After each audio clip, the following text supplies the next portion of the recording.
Olá, aluno! Sou a professora Maíra Miranda e vou ministrar a disciplina de Educação Ambiental, Unidade 1. Vamos entender qual seria o propósito da educação ambiental? Alcançar comportamentos ecologicamente adequados, contribuir para o desenvolvimento do pensamento crítico e formar educadores com consciência local e planetária. Perceba que esses três propósitos estão interligados. Para que você alcance esses comportamentos ecologicamente adequados que eu vou apresentar para você durante a aula, é necessário que você desenvolva esse pensamento crítico, uma releitura, da realidade, uma observação do que já ocorreu no nosso planeta. Isso a gente vai conversar bastante durante a aula. E é extremamente importante essa consciência local e planetária. Porque o que significa isso? Significa a noção de que tudo está interligado, É uma perspectiva holística do nosso planeta. Toda ação gera uma reação. E essa reação, muitas vezes, ela é transfronteiriça, a gente diz, ou seja, ela vai para vários municípios, estados, ela não respeita limites estabelecidos pelo homem. Vamos entender mais ou menos como isso ocorre? Então, primeiramente, para apresentar para você, a educação ambiental, ela está inserida como tema transversal na educação básica. O MEC institui que a educação ambiental deve ser trabalhada de forma interdisciplinar. Como vou apresentar, como eu quero que você alcance esses comportamentos ecologicamente adequados, pensamento crítico e essa consciência local e planetária? Primeiramente, vou apresentar um histórico da educação ambiental. Como que a humanidade chegou à conclusão de que é necessário essa preocupação com o meio ambiente, esse cuidado com o meio ambiente? Infelizmente, foram casos muito sérios, muito graves, que fizeram com que a humanidade tivesse essa consciência hoje. Vou apresentar para vocês nessa unidade 1 da educação ambiental.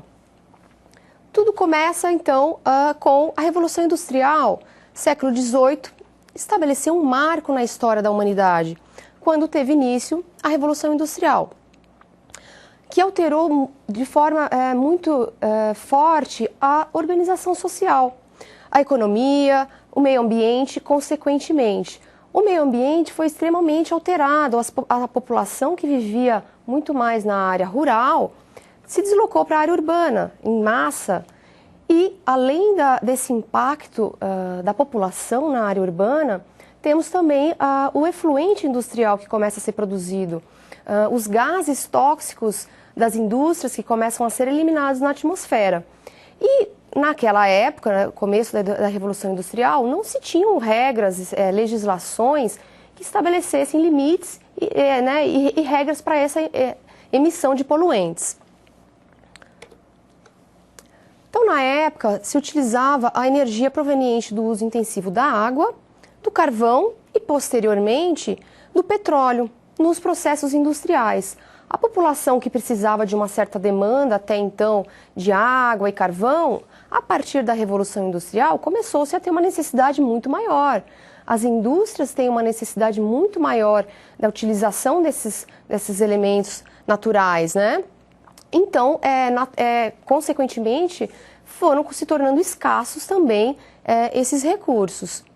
E a vulnerabilidade ambiental e dos seres humanos foi definitivamente evidenciada após esses eventos esses acidentes ambientais de grande magnitude que eu vou apresentar agora nos próximos slides. E hoje em dia já se considera o homem como o maior agente transformador da natureza. Ou seja, os estudos de hoje em dia indicam que nenhuma outra espécie no planeta Terra conseguiu alterar tanto o seu planeta quanto a espécie humana. Hoje em dia é considerado o homem como o maior agente transformador da natureza. Bom, para que você compreenda como ocorreram os primeiros eventos de intoxicação, principalmente relacionada à contaminação do ar, à poluição atmosférica, é preciso mencionar antes que existe um evento natural que ocorre no planeta Terra, chamado inversão térmica.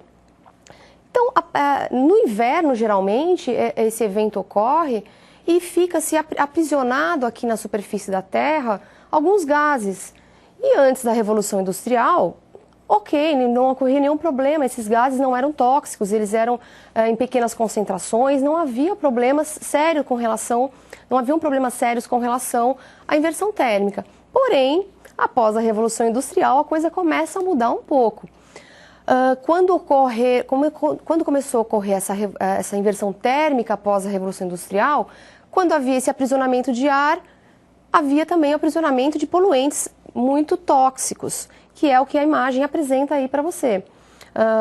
Esse ar quente segurando aí, sendo segurado aí essas substâncias e vão se tornar tóxicas para a população.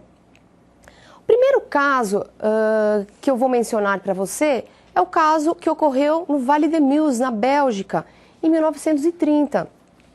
Após um episódio, né, de inversão térmica, que ocorre naturalmente, houve um aumento da concentração de poluentes emitidos por indústrias siderúrgicas que haviam ali na região.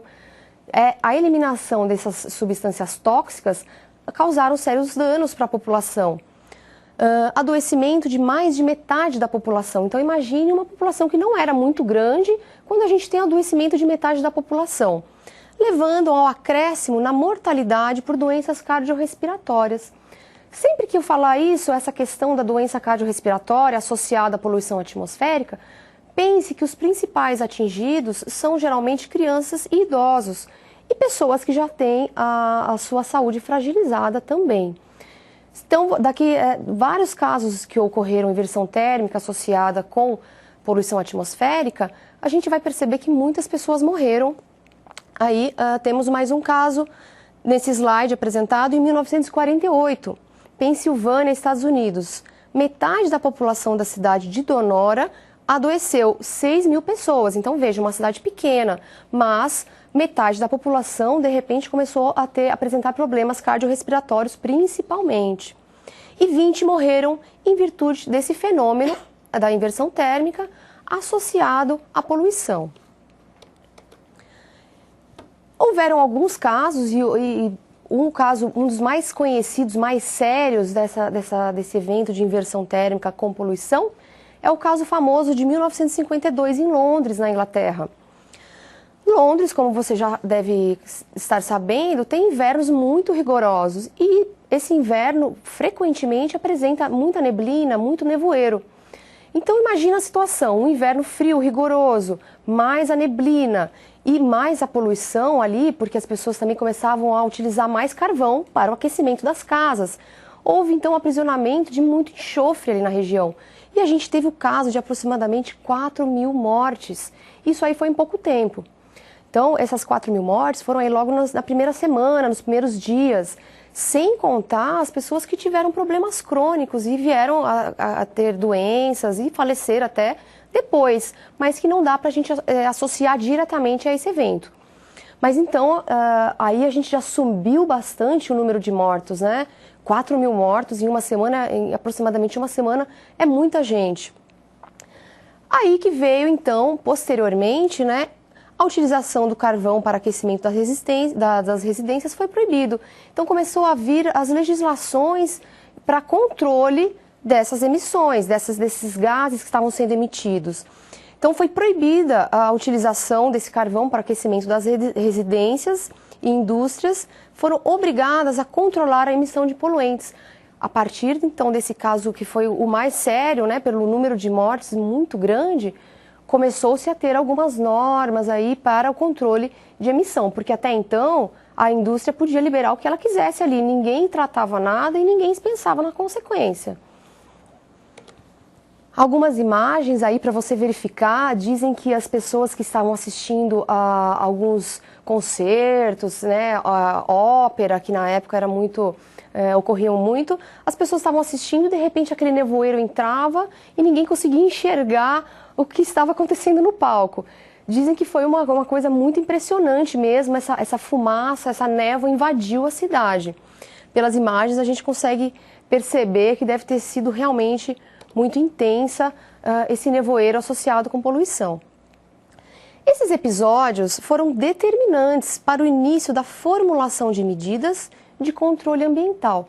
Pela primeira vez, começa-se a falar nesse controle ambiental, começa-se a ver a necessidade de um controle na emissão de poluentes, que minimizassem essas ocorrências na Europa e depois nos Estados Unidos. E claro, posteriormente, isso foi ganhando o mundo afora, né? Essa consciência aí da necessidade da emissão de gases tóxicos de controle foi tomando aí todo o planeta e hoje em dia já se sabe dessa necessidade, apesar de muitos lugares isso não ocorrer. Mais um acidente ambiental importante. Agora, esse acidente não está relacionado à emissão de poluentes e inversão térmica. Esse acidente foi uma explosão de um reator químico de uma indústria, liberando uma substância chamada dioxina. Essa substância ela é extremamente tóxica e tem uma outra coisa séria que ocorre com essa substância.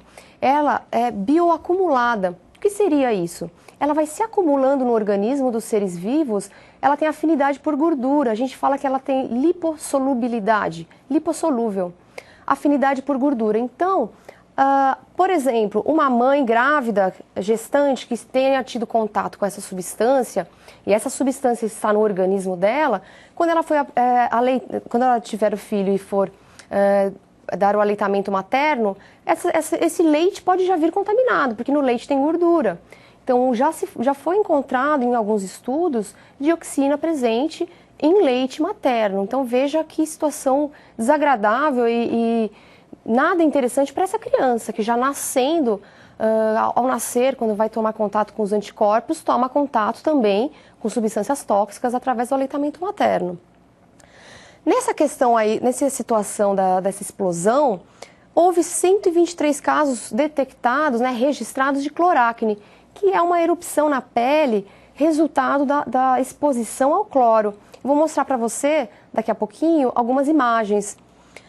Além da clorácne, que foi rápido de visualizar, houve um aumento no número de doenças cardiovasculares. Lembrando aí sempre que crianças, idosos e pessoas com a saúde fragilizada vão ser sempre os primeiros a serem afetados. Leucemia, tumores, então diversos outros tipos de problemas de saúde começaram a ocorrer nessa região. Além das pessoas, a cadeia ecológica foi toda atingida, né? Então, muitos animais morreram e aqueles que não morreram, muitos tiveram que ser sacrificados. Porque imagina, eu falei para você, a dioxina fica acumulada no tecido gorduroso. Ok, vamos comer um bife da vaquinha que está pastando ali. Será que aquela carne não vai ter toxina naquele tecido? A carne também tem gordura junto, né? Então, para evitar uma contaminação mais extrema, optou-se por sacrificar muitos animais. Esse fato também produziu um profundo impacto na Europa e culminou com a Diretiva de Seveso, que foi um documento escrito, que foram as primeiras normas sobre prevenção, preparo e resposta aos acidentes industriais com efeitos transfronteiriços. Até então, as pessoas não estavam preparadas para agir quando houvesse algum tipo de vazamento, algum problema com relação a isso. A partir desse momento, eles prestaram atenção. Bom, a cidade está toda contaminada, todos os animais, seres vivos presentes nessa cidade podem estar contaminados com dioxina. Então, eles começaram a perceber que isso era muito sério e começaram, então, a desenvolver documentos escritos. E foi a Diretiva de Seveso, muito importante. Grife aí nos seus slides, no seu livro-texto. É importante aí, essa Diretiva de Seveso foi um documento muito importante que foi firmado. Alguns exemplos da clorácne, como você pode visualizar, a pele da criança fica muito feia, de todas as pessoas expostas, né? Aí temos uma imagem de uma criança e de outros pedaços, partes do corpo de adultos. Então, um problema sério, né? Uma reação muito séria e causou, além desses, muitos danos para essa população.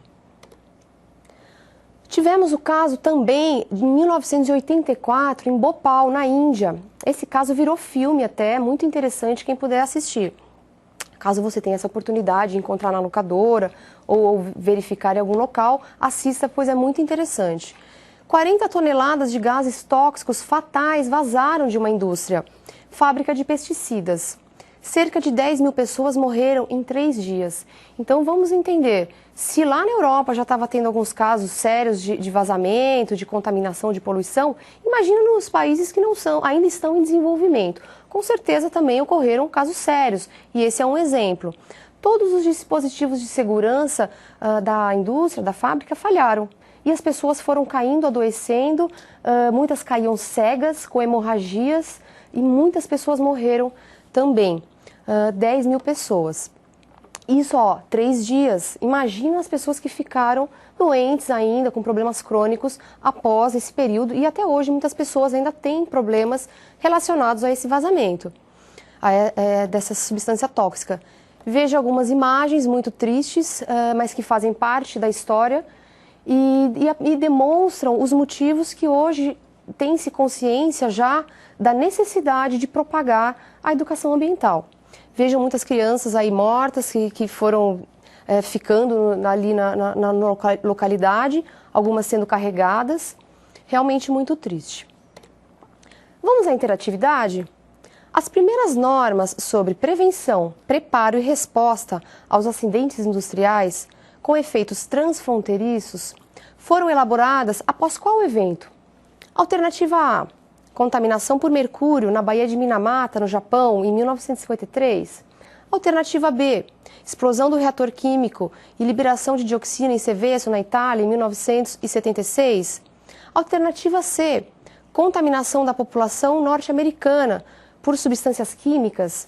Alternativa D: adoecimento de metade da população no Vale de Meuse, na Bélgica, em 1930, ou alternativa E: Conferência de Estocolmo, em 1972. Pense um pouquinho, então, daqui a pouco a gente volta com a resposta.